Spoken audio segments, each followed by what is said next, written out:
నా పేరు బూర్క యాదగిరి, ఆదివాసీ హక్కుల పోరాట సమితి రాష్ట్ర ఉపాధ్యక్షుడిని.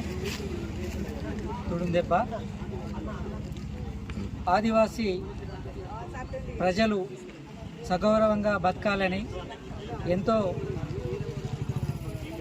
ఆయురారోగ్యాలతో ఐశ్వర్యాలతో సరైనటువంటి జీవనం కొనసాగించాలనే ఉద్దేశంతో కుమరం భీం గారు మరి నాడు ఒక 12 గ్రామాలని ఎంచుకొని తాను పోరాటం చేయడం జరిగింది. ఆ పోరాటంలో భాగంగా ఆయన నిజాంపై పోరాటం చేయడం జరిగింది. వాస్తవంగా కూడా ఆనాడు నిజాం ప్రభుత్వం ఆదివాసీలపై దమనకాండ, ఆదివాసీలపై అత్యాచారాలు చేస్తూ ఆదివాసీలు పండించినటువంటి భూములని లాక్కొని ఆదివాసీలకి కనీసం తినడానికి తిండి, కట్టుకోవడానికి బట్ట కూడా లేకుండా నిరాశ్రయాలు చేసేటటువంటి ఈ యొక్క నిజాం ప్రభువుపై తన వంతుగా పోరాటం కొనసాగించినటువంటి వ్యక్తి.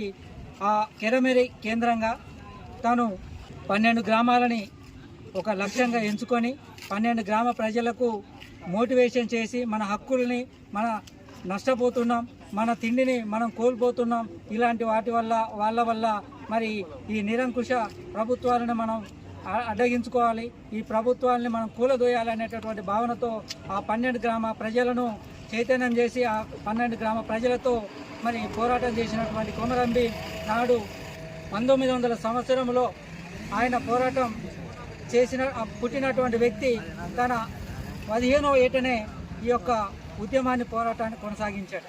మరి 15వ ఏట తను పోరాటం చేస్తూ మరి తను 30-40 సంవత్సరాల కాలంలోనే 1940 కాలంలో ఈ నిజాం ప్రభు చేసినటువంటి దమనకాండలో అసూలు పాయడం జరిగింది. మరి ఆయన స్ఫూర్తితో మనకు స్వతంత్రం వచ్చినప్పటికీ ఈ స్వతంత్రంలో ఆయన చేసినటువంటి పోరాటాల ఫలితంగానే కొన్ని చట్టాలను కూడా పొందుపరిచారు రాజ్యాంగంలో.